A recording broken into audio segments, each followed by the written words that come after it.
Brazil நாடு பல நட்சத்திர வீரர்களை உருவாக்கி இருக்கிறது. அந்த வரிசையில் மற்றும் ஒரு சூப்பர் ஸ்டார் நெய்மார். வாருங்கள் அவரை பற்றி தெரிந்து கொள்வோம். 1992ஆம் ஆண்டு பிப்ரவரி 5ஆம் நாள் பிரேசில் நாட்டில் உள்ள சவ் பாலோ என்னும் நகரத்தில் பிறந்தார். நெய்மாரின் தந்தையும் நெய்மாரை போலவே ஒரு கால்பந்தாட்ட வீரர்.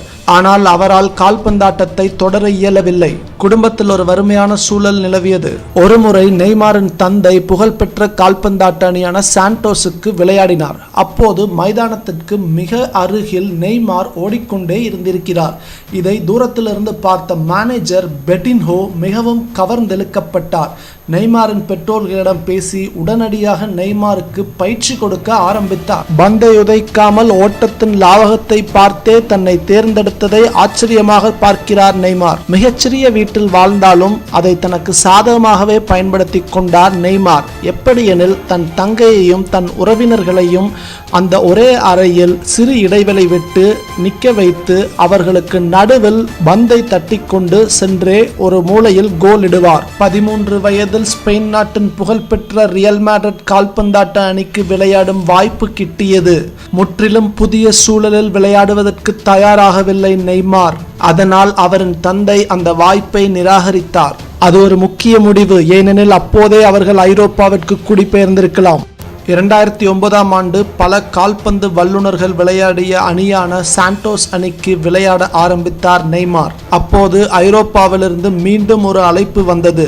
கால்பந்தாட்ட அணியான செல்சி அவரை அங்கு வந்து விளையாட அழைத்தார்கள். நெய்மாரின் தந்தை மீண்டும் அந்த வாய்ப்பை நிராகரித்தார்.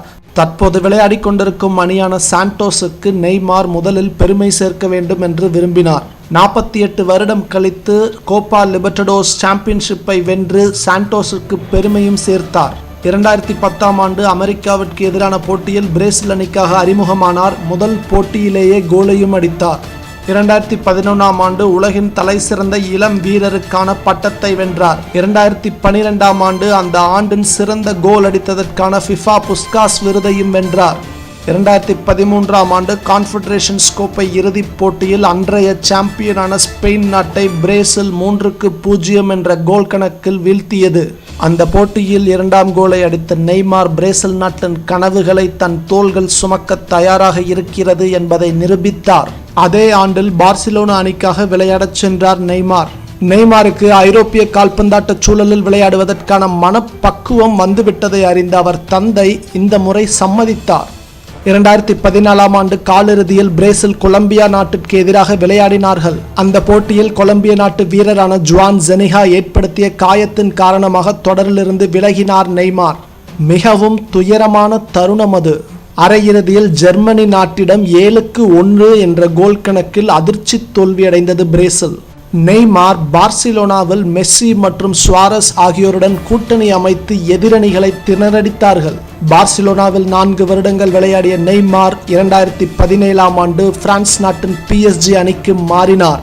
அந்த மாற்றத்திற்காக அவருக்கு கொடுக்கப்பட்ட தொகை 222 மில்லியன் யூரோக்கள். உலக மீடியாவின் கவனத்தை ஈர்த்த செய்தி அது.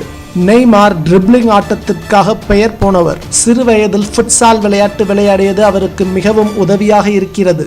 ஃபுட்சால் விளையாட்டு மைதானம் போல அல்லாமல் சிறிய இடத்தில் விளையாடும் ஒரு விளையாட்டு. அதனுடைய கால்பந்து மிகவும் கனமாகவும் இருக்கும். நெய்மார் பலவிதமான தலை அலங்காரங்களை செய்து கொள்வதில் மிகவும் விருப்பமுள்ளவர். அமெரிக்காவின் பிரசித்தி பெற்ற ஜிம்மி கிம்மல் டாக் ஷோவில் ஒரு மாடியிலிருந்து மற்றொரு மாடிக்கு கோல் அடித்து பார்வையாளர்களை ஆச்சரியப்படுத்தினார் நெய்மார். நைக்கி, பானாசோனிக், வோல்க்ஸ்வேகன் போன்ற பல நிறுவனங்களுக்கு பிராண்ட் அம்பாசிடர் இவர். தற்போது நடந்து வரும் உலகக்கோப்பை கால்பந்தாட்ட போட்டியில் தேவையில்லாமல் கீழே விழுகிறார் என்கிற கடுமையான விமர்சனத்திற்கு உள்ளாகி இருக்கிறார் நெய்மார். ஆனால் விமர்சனம் செய்யும் அனைவரும் இன்னொன்றையும் ஏற்றுக்கொள்வார்கள். பிரேசில் நாட்டு ரசிகர்களுக்கு அவர்களுடைய அணி வெற்றியை தேடித்தந்தால் மட்டும் போதாது. அவர்களுடைய வீரர்கள் சம்பா நடனம் போல அழகாக விளையாட வேண்டும். அதை நெய்மார் இந்த போட்டிகளில் செய்து கொண்டிருக்கிறார்.